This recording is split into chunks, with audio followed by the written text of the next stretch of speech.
Kuyacaca impela ukuthi umuntu uyogcina esezondwa sekuthiwa sibanga isidina ngoba manje uma sithi siyathi pheqe lapha sibheke izinto ukuthi ihamba kanjani. Nawa amarekhodi awakamaskandi ukuthi siwayeka kanjani asazi. Sayibona nibukele le nto eFacebook TV le ithini indaba ithi the biggest first week streams on SA Spotify for an maskandi album or project in the history. La imisebenzi yabacula maskandi kungenza ukuthi kube album or kube EP.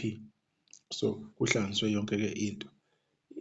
I-album ehambe phambili-ke or i-album eke yahamba phambili kumaskandi within 7 days ekamzukulu ngifuna into zami 4.4 million.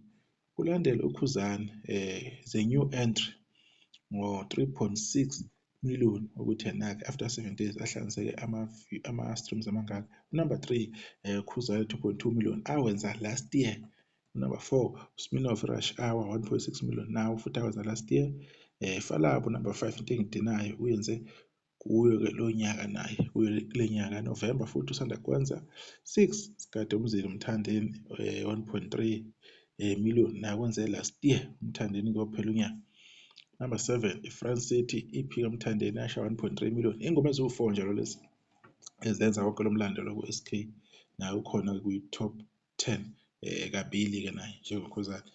Number 8 amalandi amathathu Saliwa 1.1 million wasebenza kakhulu lapho Saliwa online amathathu Spotify. Number 9 Silent Treatment inkosi yamagcokama imiliyoni-ke no-210 ngaphezulu. Okay. Number 10 kuba Unlimited Take Your Time 926,000. Bazophinde bebuye-ke abanye-ke bevele kule list. Iyaqhubeka ilist inde kakhulu, right? Nakho ngifuna ukuveza ngale album or ngale post. Ngifuna ukukhuluma kakhulu ngo-number 2 as a new entry la. The way eyaqala ngakhona for the first 2 days eyaqala kakhulu yaba nehaba kakhulu futhi uqamba amanga ngaze ngathuka ukuthi hawu yasiqala kangaka le album. Yalihlanganisa imiliyoni macabanga ngo-first day yeza ngo-second day yashapha ma 868,000 yeza ngo-day number 3 yashapha ma 480 something. Okay, kwase kuyehla kwase kugcina lapha bekubuka ngathi izoshaya more than 4 million to 4.5 million the way behamba ngakhona bekuprojectwa lokho ukuthi ingahle ifike lapho. Ngenxa yokuthi-ke uma sikhuluma thina lapha kuma-channel kuba ngathi siyaxeka, kuba ngathi sikhomba sibona amabatha endleleni yokuhamba kwabantu, kanti akunjalo.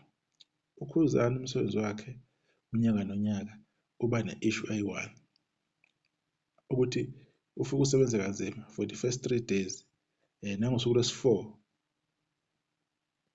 lolu suku lwesi-4 nalo lungapheli ebese-ke izinto zehla ngohologoke ukuthi ama-streams awasahambi,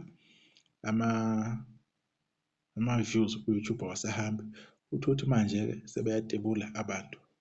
Le nto yakhulunywa last year yagqugquzelwa ukuthi anikwazi ukubeka uKhuzani kule position year after year kukhulunywa into eyodwa, kodwa-ke kuba lukhuni abantu baba nomfutho for the first 3 days to 4 days, that's it.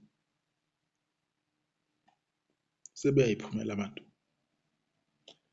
for the first 3 days to 4 days abantu baba interested emsebenzini kaKhuzani. Lokho bese sikukhuluma ngiyabezwa abanye bethi na angeke benze okungalo kwamandla abo, lokho bakwenzile kwanele.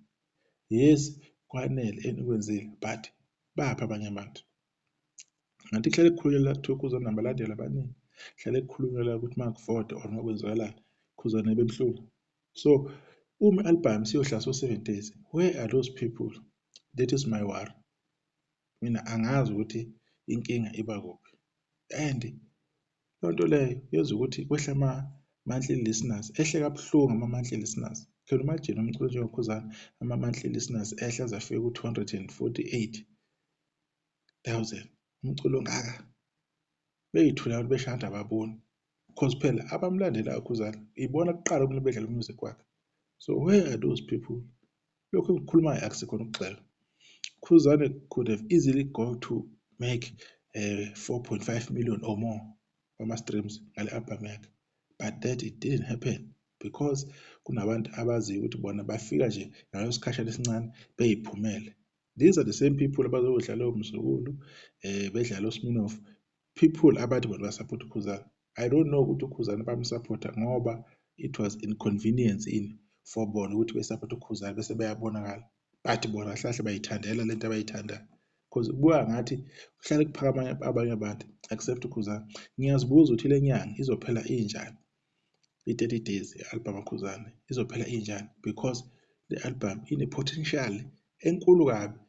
Even last year bine-potential enzima kabi lo album le, kodwa mawuthi uyo-check-a ama-million ku-Spotify ungabona ukuthi hayi, at the end of the day lento noma singazama ukuyimbambatha ihlazo lama-million ala naku-YouTube, hayi sekuliwa ama-million ukuthi atholakale. Lawo 5 alandelayo kwaliwa, lawo 3 atholakala kalula, the next 5 millions kwaliwa ku-YouTube.